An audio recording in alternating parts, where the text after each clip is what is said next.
오늘의 주요 뉴스입니다. 이틀간의 더위가 지나간 오늘은 남부를 중심으로 곳곳에 비가 내리며 종일 흐린 날씨가 이어지겠습니다.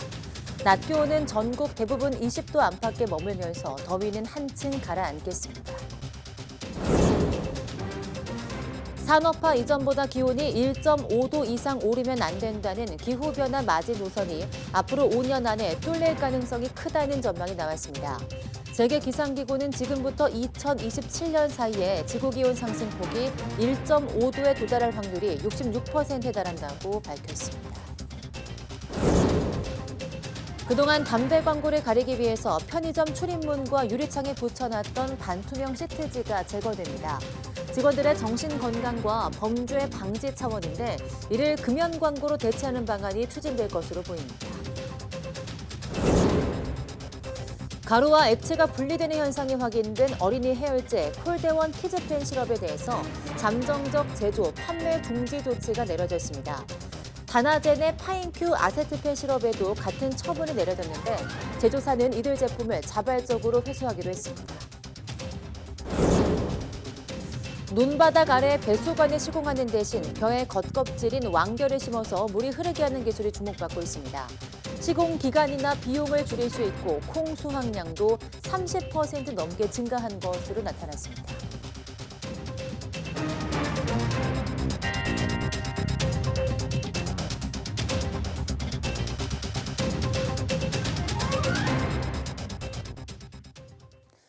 여러분 안녕하십니까? 5월 18일 사이언스 투데이 시작합니다. 오늘은 전국이 흐린 가운데 곳곳에 비가 내리며 때이른 더위가 점차 누그러질 전망입니다.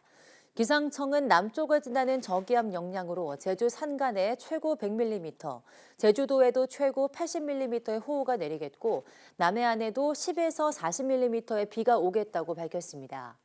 그 밖에 내륙에는 5mm 안팎의 비가 내리거나 약한 빗방울이 떨어지겠습니다.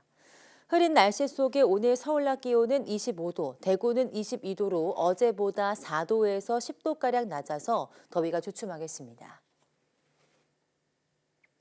미얀마를 강타한 사이클론 모카로 인한 피해가 눈덩이처럼 불어나고 있습니다. 미얀마 군사정권에 맞서고 있는 임시정부는 피해 지역에서 소수민족 로힝야족 약 400명이 숨진 것으로 파악됐다고 밝혔습니다. 이종수 기자입니다. 미얀마 서부 라카인주 주도 시트웨를 사이클론 모카가 강타하면서 사원이 훼손되고 주변은 잔해들로 어지럽습니다. 복구 작업이 시작됐지만 언제 이전 모습을 되찾을 수 있을지 가늠하기 어렵습니다. 미얀마 국영방송은 주택 11,532채, 학교 163개, 정부 건물 112개 등이 피해를 봤다고 보도했습니다. 지난 14일 라카인주 시트웨에 상륙한 모카는 강풍과 폭풍에 일에 이어 폭우와 홍수를 일으켜 큰 피해를 입혔습니다. 미얀마 군사정권은 라카인주 등의 21개구를 재난지역으로 지정했습니다. 라카인주는 이슬람계 소수민족 로힝야족 집단 거주지역입니다. 미얀마 임시정부 국민통합정부는 시트웨 주변 지역에서 로힝야족 약 400명이 숨진 것으로 파악했습니다. 시트웨와 인접한 방글라데시 콕스바자르의 로힝야족 난민촌도 타격을 입었습니다. 콕스바자르 난민촌에는 미얀마에서 건너간 로힝야족 약 100만 명이 생활하고 있습니다. 열악한 난민촌 가옥이 대거 파손됐습니다. The Rohingya refugee in the camps in Teknaf and neighboring Bangladeshi communities were the most affected, with thousands of shelters and services facilities destroyed. 모카는 2008년 미얀마에서 약 13만 8천 명의 사망 실종자를 낸 나르기스 이후 최악의 사이클론으로 꼽힙니다. YTN 이종수입니다. 오랜 가뭄 끝에 홍수가 닥친 이탈리아 북부 에밀리아 로마니아주에서 최소 8명이 숨졌습니다. 보나치니 주지사는 현지 시간 17일까지 구조대가 시신 8구를 수습하고 침소 지역에서 실종자를 찾고 있다고 밝혔습니다. 마을 37곳이 침수되고 산사태 250건이 보고됐습니다. 이번 주 초부터 계속된 비로 제방이 붕괴하면서 강물이 마을을 덮쳤고 침수 피해가 속출했습니다. 주도인 볼로냐를 비롯해 파인차, 라벤나에서 각각 수천 명의 주민이 긴급 대피했습니다. 앞으로 5년 안에 지구기온이 산업화 이전보다 1.5도 이상으로 상승하게 될 가능성이 크다는 세계기상기구의 진단이 나왔습니다. WMO는 17일 발표한 보고서에서 올해부터 2027년까지 산업화 이전 대비 지구 기온 상승폭이 1.5도에 도달할 확률이 66%에 달한다고 밝혔습니다. 다만 이는 일시적 지구 기온 상승폭에 한정된 예측이라고 WMO는 설명했습니다. 지구 기온 상승폭 1.5도는 2015년 국제사회가 파리 기후변화 협약을 통해 합의한 제한선입니다. 2027년까지 지구 기온 상승폭이 이런 제한선을 넘는 일이 적어도 한 해는 일어날 확률이 매우 크다는 게 보고서의 취지입니다. 구제역 발생 농가가 일주일 사이 10곳으로 늘었습니다. 확산 속도가 심상치 않자 정부는 방역 조치를 전국으로 확대하고 대책도 대폭 강화했습니다. 양희력 기자입니다. 국내에 4년 만에 발생한 이번 구제역, 한우 농장에 이어 염소 농장까지 확대됐습니다. 좀처럼 수그러들 기미를 보이지 않자 정부가 총력 대응에 나섰습니다. 우선 방역 조치를 전국으로 확대해 긴급 백신 접종을 하기로 했습니다. 현재까지 구제역이 발생한 농장 모두 백신 접종이 미흡해 항체 형성이 잘 안 된 개체를 중심으로 바이러스가 전파됐다고 판단한 겁니다. 오는 20일까지 접종을 완료해 소와 돼지, 염소 등 우제류 가축의 항체 형성을 이끌겠다는 계획입니다.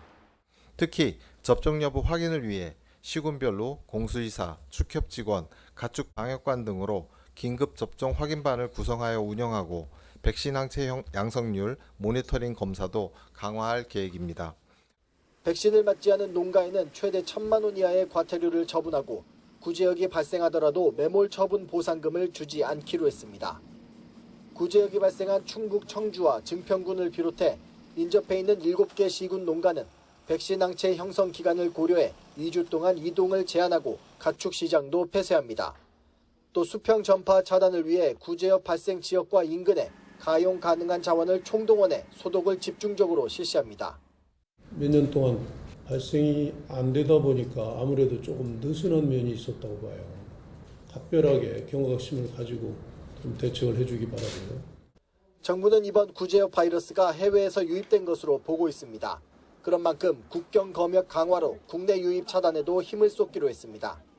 동남아 등 구제역이 발생한 국가 도선의 휴대 축산물 검역을 강화하고 특급 탁송 화물에 대해선 3주 동안 세관과 합동 검사를 시행할 예정입니다. YTN 양일혁입니다. 식품의약품안전처는 최근 투명액과 흰색 불투명액으로 분리되는 상분리 현상이 확인된 어린이 해열제 콜데원 키즈펜 시럽에 대해서 잠정 판매 중지 조치했습니다. 식약처는 대원제약에 사전 예방적 차원에서 자발적 회수를 권고하고 제조와 판매를 잠정적으로 중지하도록 조치했다고 밝혔습니다. 또 대원제약이 수탁 제조하는 다나젠의 파인큐 아세트펜 시럽에도 같은 처분을 내렸습니다. 이에 따라서 대원제약과 다나젠은 사용기한이 남은 모든 제조 번호 제품을 자발적으로 회수하기로 했습니다. 이들 제품과 동일하게 아세트아미노펜을 단일 주성분으로 하는 타사 액상 시럽제와 현탁제에는 상분리 현상이 확인되지 않았다고 식약처는 설명했습니다. 정부가 다음 달부터 의원급 의료기관의 재진 환자를 중심으로 비대면 진료 시범 사업을 진행하되 거동 불편자나 감염병 확진 환자 등에 한해 초진을 허용할 방침입니다. 당정은 협의를 통해서 다음 달부터 시행되는 비대면 진료 시범 사업은 해당 의료기관에서 해당 질환에 대해 1회 이상 대면 진료한 경험이 있는 경우로 한정하기로 했습니다. 고혈압과 당뇨병 등 만성 질환자의 경우 1년 이내, 기타 질환자는 30일 이내에 진료를 받은 경험이 있어야 합니다. 다만 코로나19나 독감 등 감염병 예방법상의 감염병 확진 환자는 확진 의료기관이 아닌 다른 의료기관에서 진료가 필요할 때 초진 비대면 진료가 가능합니다. 또 의료기관이 부족한 도서벽지의 환자와 65세 이상 노인이나 장애인 가운데 거동 불편자도 대면 진료 경험 없이 이용할 수 있습니다. 편의점 내 담배 광고를 가리기 위해서 출입문과 유리창에 붙여놨던 반투명 시트지가 직원들의 정신 건강과 범죄 방지 차원에서 제거됩니다. 국무조정실 소속 규제심판부는 다음 달까지 편의점 반투명 시트지를 떼고 금연 광고로 대체할 수 있도록 조치할 것을 보건복지부 등에 권고했다고 밝혔습니다. 그동안 편의점들은 내부 담배 광고가 밖에서 보이지 않아야 한다는 국민건강증진법과 담배사업법 규정에 따라 유리창에 반투명 시트지를 붙여왔습니다. 하지만 시트지가 편의점 내부를 가려서 직원들이 점주에 노출될 위험이 커지고 폐쇄감과 정신적 스트레스를 유발한다는 지적을 받았습니다. 실제 지난 2월 인천에서 한 편의점 점주가 강도를 당한 뒤 50분 만에 숨진 채 발견되면서 시트지를 떼야 한다는 요구가 커졌습니다. 福島県の復興状況を積極的に発信していきたいと考えております。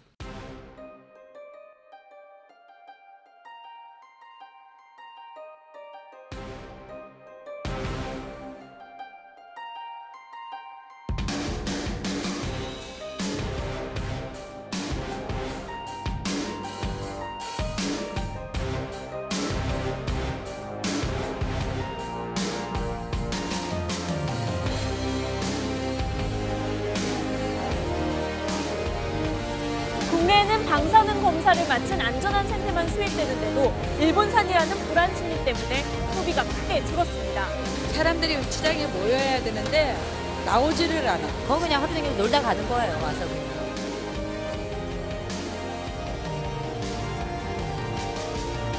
이건 생존권의 문제다. 고기를 기르고 고기를 잡아와서 판매를 못하면 누가 어촌에 남아서 이 생업을 하겠습니까? 생업을 못하는데 어촌에 누가 남아 있겠습니까? 그래서 어촌이 붕괴된다.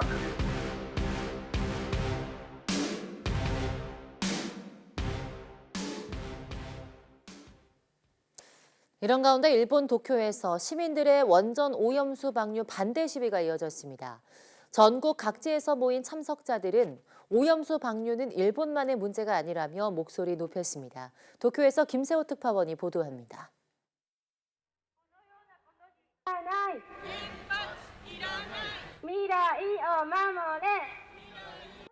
시민들이 구호를 외치며 도쿄 도심 한복판을 행진합니다. 도쿄전력의 후쿠시마 제1원전 오염수 해양 방류를 반대하기 위해서입니다. やってはいけないことだと思うけど、やってはいけない。で、タンクに置いておくことは可能。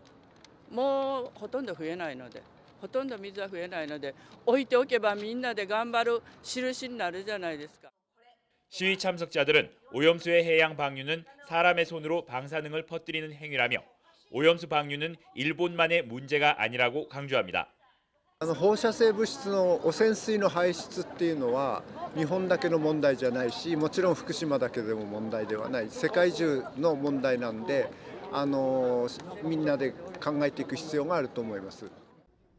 후쿠시마 원전 부지의 저장 탱크에 보관된 오염수는 약 132만 톤으로 용량의 98%에 달합니다. 도쿄전력은 내년 2월에서 6월쯤 탱크 용량이 가득 찰 것으로 보여 방류를 미룰 수 없다는 입장입니다. 이와 함께 오염수 방류를 위한 해저 배수 터널 공사는 다음 달 말까지 모두 끝낼 것으로 보입니다. 일본 정부는 오염수 방류 계획에 변함이 없다는 점을 분명히 하고 있습니다. 하지만 이미 일본 국민의 절반 이상이 일본 정부가 오염수 방류에 대한 충분한 이해를 구하지 못했다는 여론조사까지 나온 상황. 일본은 오염수 방류와 관련해 투명성을 갖고 상세히 설명하겠다고 연일 강조하고 있지만 얼마만큼 설득력을 발휘할 수 있을지에 대한 의구심을 가라앉히기는 쉽지 않아 보입니다. 도쿄에서 YTN 김세호입니다.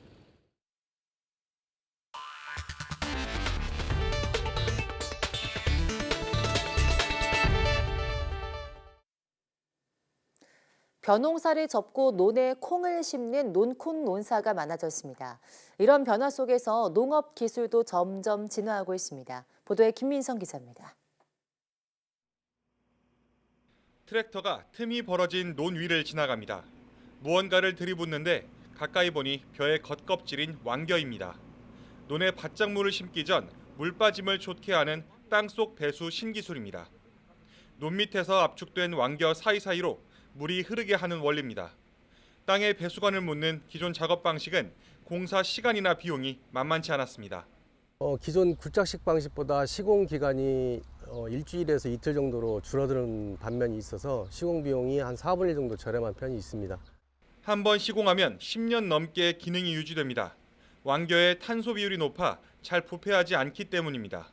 사용 기간이 끝난 뒤엔 거름이 돼서 철거할 필요도 없습니다. 이 시설을 하면서부터는 저희가 그냥 비 오고 난 다음에도 그냥 작업화 신고, 장화 아닌 작업화 신고도 바로 들어갈 수 있도록 정말 밭농사에 정말 최적화된 시설인 것 같아요. 연구진이 배수 설비가 없던 논에 새 기술을 적용해보니 과습 누적 일수가 25일에서 3일로 줄었습니다. 콩 수확량도 30% 넘게 증가하는 것으로 나타났습니다. 이 기술은 내년도 우리청 신기술 시범 사업을 통해서 농가의 보급을 확대해 나갈 계획이며, 기술 개발로 논에서 밭작물을 키우기 쉬워지면 쌀 수급 과잉 현상을 해소하는 데 도움이 될 거란 분석도 나옵니다. YTN 김민성입니다. 서울시가 올해 하반기 지하철 요금 인상폭을 300원에서 150원으로 낮추는 방안을 검토하고 있습니다. 다만 버스 기본 요금은 계획대로 300원 이상 올릴 것으로 보입니다. 김종균 기자입니다. 최근 전기와 도시가스 요금 인상으로 서민들은 생활비 걱정이 앞섭니다.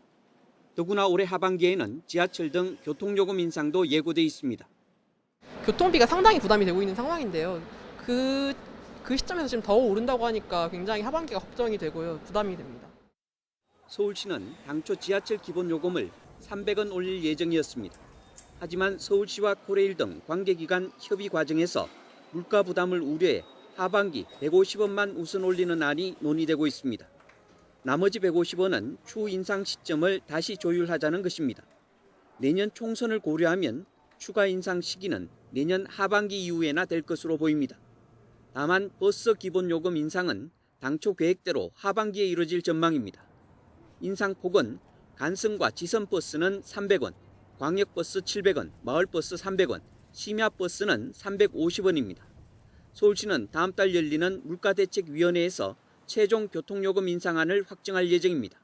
요금 인상 시기는 8, 9월로 예상됩니다. YTN 김종균입니다. 지난달 고속도로를 달리던 택시가 도로 한복판에 있던 철제 구조물에 들이받아 기사가 다쳤습니다. 화물차가 떨어뜨리고 간 낙하물로 보이는데요. 사고 지점에 CCTV가 없어서 범인을 잡는 데 난항을 겪고 있습니다. 안동준 기자입니다. 깜깜한 밤 택시 한 대가 고속도로를 달립니다. 그런데 도로 한복판에 벼랑간 철제 구조물이 나타나고 택시는 멈출 새도 없이 그대로 들이받고 맙니다. 구조물이 시야에 들어오고 나서 충돌하기까지 딱 1초가 걸렸습니다. 지난달 27일 택시기사 김병수 씨가 손님을 태우고 주행하다 당한 사고 장면입니다. 사고 충격으로 에어백이 터지며 김 씨는 이마 등을 다쳐 병원에서 2주 동안 치료를 받았습니다. 김 씨가 들이받은 철제 구조물입니다. 지금은 쓰러져 있지만 높이는 1m가 훌쩍 넘고요. 성인 남성이 혼자 들 수 없을 만큼 무겁습니다. 경찰은 김 씨보다 먼저 지나간 화물차에서 철제 구조물이 떨어진 것으로 추정하면서도 정확히 어디서 어떻게 추락한 건지 식별해내긴 어렵다고 설명합니다. 사고 지점에 CCTV가 없기 때문입니다. 저는 개인 택시 재산은 그것밖에 없는데 하루하루 이렇게 벌어야 하는데 이렇게 일 못 오고 이렇게 있으니까 답답해서. 고속도로 낙하물 사고는 지난 2020년 소폭 감소했다가 이후 조금씩 증가하는 추세입니다. 화물차는 적재 화물 이탈 방지 기준에 맞게 덮개와 고정장치 등을 갖춰 운송해야 하고 이를 어겨 사고를 내면 과태료가 부과되거나 6개월 이내에 사업 정지 처분을 받을 수 있습니다. 하지만 법을 지켜서 화물을 제대로 안전하게 실지 않고 달리는 경우가 적지 않은 겁니다. 이러한 낙하물 사고는 특히 가해 차량이 특정되지 않기 때문에 피해자의 억울함까지 더해지고 있습니다. 차량 운전자들은 화물이 떨어지지 않도록 묶거나 덮개를 씌우거나 하는 등 확실하게 보존될 수 있도록 필요한 조치를 해야 되고, 경찰은 CCTV 분석 범위를 사고가 일어난 지점 전후로 넓혀서 구조물을 떨어뜨린 화물차를 추적하고 있습니다. YTN 안동준입니다. 일론 머스크 테슬라 CEO는 앞으로 1년간은 경기 침체 때문에 많은 기업이 파산할 것이라고 전망했습니다. 미국 연준의 금리 정책에 대해서는 너무 느리게 움직이고 있다며 불만을 드러냈습니다. 황보연 기자입니다. 주주들의 환호를 받으며 주총장 무대에 오른 테슬라 CEO 일론 머스크. 검은색 티셔츠와 바지에 가벼운 차림이지만 그의 첫 마디는 많이 무거웠습니다. I expect things to be just at a macroeconomic level difficult for at least the next 12 months. 머스크는 앞으로 1년간 많은 기업이 파산하는 걸 보게 될 것이며 테슬라도 영향받지 않을 수 없다고 말했습니다. 또 힘든 시기를 넘기 위해 테슬라도 처음으로 광고를 시작할 것이라고 예고했습니다. I believe in taking suggestions, so we'll try a little advertising and see how it goes. 방송에 출연해서는 미 연준의 금리 정책에 대한 불만을 감추지 않았습니다. So the Federal Reserve was slow to raise interest rates, and now I think they're going to be slow to lower them. 경기 침체에 대한 책임이 너무 굼뜬 연준의 금리 정책에도 있다는 것을 애둘러 표현한 것으로 풀이됩니다. 인공지능 AI에 대해선 양날의 검이라며 기대감과 걱정을 함께 드러냈습니다. I think there's a strong probability that it will make life much better, and that we'll have an age of abundance, and there's some chance that it goes wrong, and destroys humanity. Hopefully that chance is small. 지난해 10월 인수한 트위터에서는 집단 지성을 활용해 가짜 정보를 바로잡는 새로운 기능을 도입했다. 일부 광고주를 잃었다고 말했습니다. 비용 절감을 위해 트위터 직원 80%를 해고한 것과 관련해선 무리한 조치였음을 일부 인정하면서도 시간이 없어 어쩔 수 없는 일이었다고 항변했습니다. YTN 황보연입니다. 미국의 채무 불이행에 대한 불안감이 커지고 있는 가운데 협상의 양 당사자인 바이든 대통령과 메카시 하원 의장 모두 디폴트는 없을 것이라고 강조했습니다. 하지만 세부 내용에서 입장차가 여전히 커 협상 결렬에 대비하는 움직임도 나타나고 있습니다. 워싱턴에서 권준기 특파원이 보도합니다. G7 정상회의 참석을 위해 일본으로 출국하기 직전 조 바이든 대통령은 기자회견을 열어 채무 불이행은 없을 거라고 단언했습니다. 공화당과 평행선을 달리고 있는 부채 한도 협상이 결국엔 타결될 것으로 확신한다고 밝혔습니다. And every leader in the room understands the consequences if we fail to pay our bills, and it would be catastrophic for the American economy. 케빈 메카시 하원 의장도 채무 불이행 사태를 맞지 않을 것이라며 오는 일요일까지 협상을 마무리할 수 있을 거라고 말했습니다. 바이든 대통령이 조건 없이 부채 한도를 늘리겠다는 고집을 꺾으면서 이제 말이 통하기 시작했다는 겁니다. They finally backed off the insane, unrational, unsensible idea that you just raise the debt ceiling. 하지만 강론으로 들어가면 의견 차가 여전히 큽니다. 특히 저소득층 급식 프로그램과 관련해 공화당은 의무 근로 조건을 강화할 것을 요구하고 있지만 민주당은 절대 받아들일 수 없다는 입장입니다. I'm not going to accept any work requirements that go much beyond what is already. 이런 가운데 민주당에서는 부채 한도 협상이 결렬될 경우에 대비하는 비상계획 가동에 나섰습니다. 부채 한도 상향 법안을 상임위 통과 없이 본회의에 바로 상정하는 심사 배제 청원을 시작한 겁니다. 청원을 성사시키려면 과반 의석 확보가 필요해 공화당 표 5개를 끌어와야 하지만 현실적으로 쉽지 않다는 관측입니다. 그럼에도 민주당이 비상계획을 가동하는 건 채무 불이행 사태는 피해야 한다는 절박감을 나타내면서 동시에 공화당을 압박하기 위한 포석으로 해석됩니다. 워싱턴에서 YTN 권중기입니다.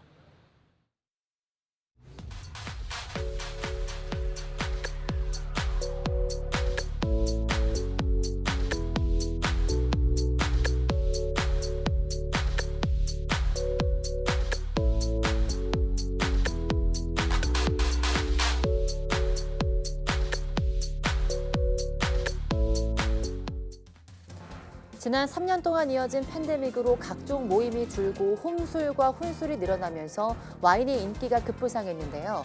하지만 와인의 종류, 또 원산지, 가격 등이 매우 다양해서 다른 주류에 비해서 선뜻 접근하기가 어렵게 느껴지기도 합니다. 오늘 오후 사이언스 투데이 저기 잠깐만요에서는 쉽고 재미있는 영상으로 많은 분들에게 와인의 진입 장벽을 낮춰주고 있는 와인 디렉터 양갱님 모시고 와인에 대한 이야기 나눠보도록 하겠습니다. 많은 시청 바랍니다. 함께해 주신 여러분 고맙습니다.